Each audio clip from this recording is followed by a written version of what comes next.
¿Alguna vez has tenido ansiedad y has querido que desaparezca? ¿O tristeza o enojo? Creo que la mayoría de nosotros hemos pasado gran parte de nuestra vida intentando evitar ciertas emociones. Nos distraemos, nos mantenemos ocupados, vemos videos, escuchamos música, comemos por ansiedad, trabajamos de más y todo para no sentir nada. Pero, ¿y si las emociones no fueran el problema? ¿Y si en realidad es uno de los sistemas más importantes que tiene nuestro cuerpo para poder comunicarse con nosotros? Hoy quiero explorar una pregunta que me ha parecido fascinante. ¿Por qué sentimos? Y más importante, ¿qué intentan decirnos? Ahora, ¿por qué existen las emociones? Desde un punto evolutivo, las emociones no aparecieron por accidente. Si existen, es porque durante miles de años ayudaron a nuestros antepasados a sobrevivir.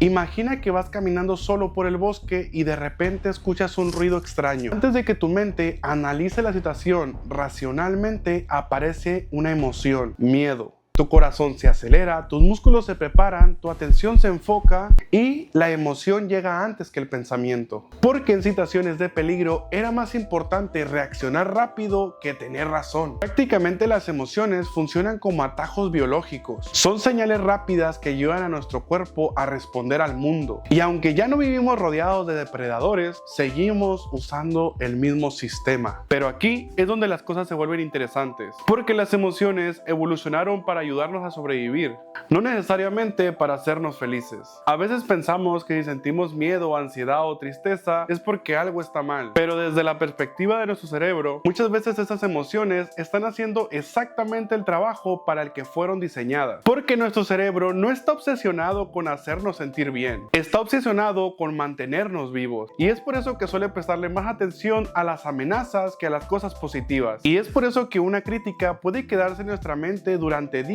y 10 cumplidos pueden desaparecer en cuestión de minutos. Y por eso mismo es que algunas emociones incómodas llegan a aparecer objetivamente cuando ni siquiera estamos en peligro. Nuestro sistema emocional sigue funcionando con herramientas que fueron diseñadas hace miles de años para un mundo muy diferente al actual. Ahora, las emociones no son buenas ni malas. Algo curioso es que solemos dividir las emociones en dos grupos, los buenos y los malos. Alegría, entusiasmo y amor contra tristeza, miedo, ansiedad y enojo. Pero creo que esa clasificación nos hace daño, porque así empezamos a pensar que algunas emociones deberían desaparecer. Y no funciona así. La tristeza no es un error, el miedo no es un error, la ansiedad no es un error. Todas tienen una función. La tristeza puede ayudar a procesar pérdidas. El miedo puede protegernos. La culpa puede ayudarnos a corregir comportamientos. El enojo puede señalar que algo es injusto. La emoción en sí misma no suele ser el enemigo. Muchas veces el problema es ignorarla o no entenderla. Y creo que una de las razones por las que nos cuesta tanto entender nuestras emociones es que desde pequeños escuchamos frases como no llores, no te enojes, no tengas miedo, deberías estar agradecido, y así sin darnos cuenta empezamos a aprender que algunas emociones son aceptables y otras no, que hay sentimientos que podemos mostrar y otros que debemos esconder. Pero las emociones no desaparecen por el simple hecho de ignorarlas. Muchas veces simplemente cambian de forma. La tristeza puede convertirse en apatía, la ansiedad puede convertirse en agotamiento, el enojo puede convertirse en resentimiento, y mientras menos espacio les damos para expresarse, más difícil se vuelve a entender qué están tratando de comunicarnos. Ahora, las emociones son mensajes. Piensa en las emociones como si fueran las luces del tablero de un automóvil. Cuando se enciende una luz roja, no golpeas el tablero para apagarla. Intentas entender qué significa. Con las emociones solemos hacer lo contrario. Sentimos ansiedad y queremos apagarla. Sentimos tristeza y queremos eliminarla. Pero una emoción es información. No necesariamente una verdad absoluta, pero sí información. La pregunta no debería ser ¿cómo dejo de sentir esto?, sino ¿qué intenta decirme esto? Quizás tu ansiedad te está mostrando una incertidumbre que no has enfrentado. Quizás tu tristeza está señalando una pérdida que no has procesado. Quizás tu frustración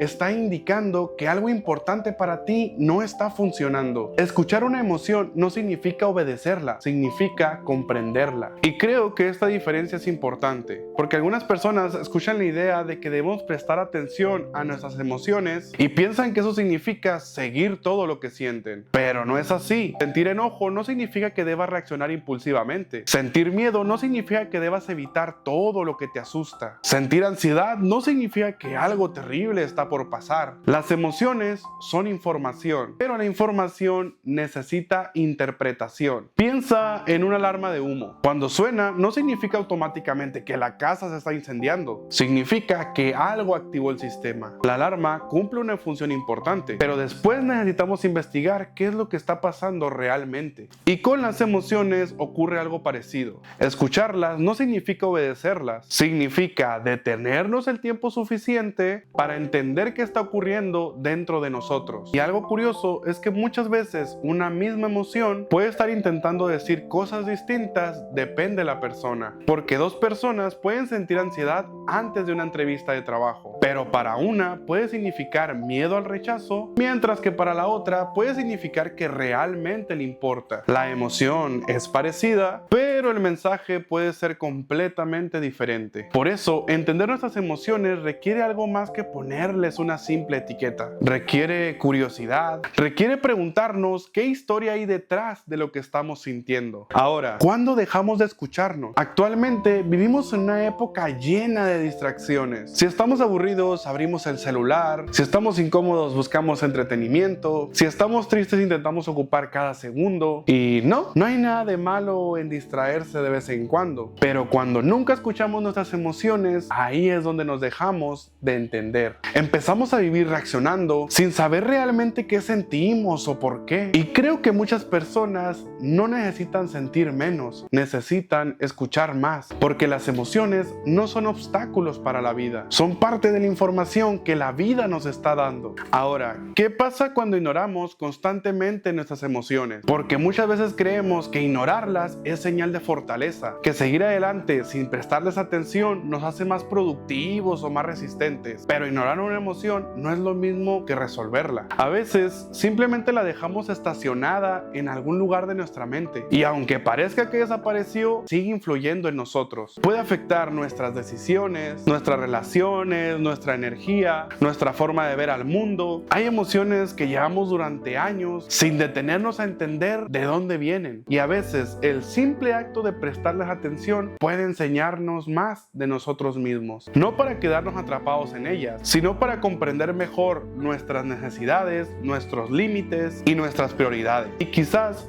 por eso muchas personas sienten que algo no está bien en sus vidas sin saber exactamente qué es. Que las emociones suelen ser de las primeras señales de que algo necesita atención. A veces el cuerpo entiende algo antes de que tu mente pueda razonarlo. Y cuando ignoramos constantemente esas señales, perdemos una fuente importante para entendernos a nosotros mismos. Y en conclusión, después de investigar este tema, me quedó una idea muy simple. Quizá nuestras emociones no están aquí para hacernos sufrir. Quizás están aquí para ayudarnos. No siempre son cómodas, no siempre son agradables, pero siempre tienen algo que decir. Y la próxima vez que sientas una emoción difícil, en lugar de preguntarte ¿cómo dejo de sentir esto?, tal vez valga la pena preguntarte ¿qué intenta mostrarme? Porque quizás el problema no es sentir, quizás el problema es que hemos dejado de escuchar. Y tal vez aprender a escuchar nuestras emociones sea una habilidad que nunca dejaremos de desarrollar por completo, porque cada etapa de nuestra vida trae emociones diferentes, nuevos miedos, nuevas alegrías, nuevas pérdidas, nuevos desafíos, y cada una de ellas puede enseñarnos algo si estamos dispuestos a prestar atención, no para vivir controlados por nuestras emociones, sino para entender mejor quiénes somos. Si llegaste hasta aquí, te lo agradezco muchísimo y me gustaría que me dejaras en los comentarios qué te pareció este tema y cuál emoción es la que más te cuesta entender. De este lado te voy a dejar el video donde hablo sobre la energía del cuerpo, qué es y cómo funciona, y de este lado te voy a dejar mi foto para que la cliques y te suscribas. Soy Javier Alonso y nos vemos en un próximo video.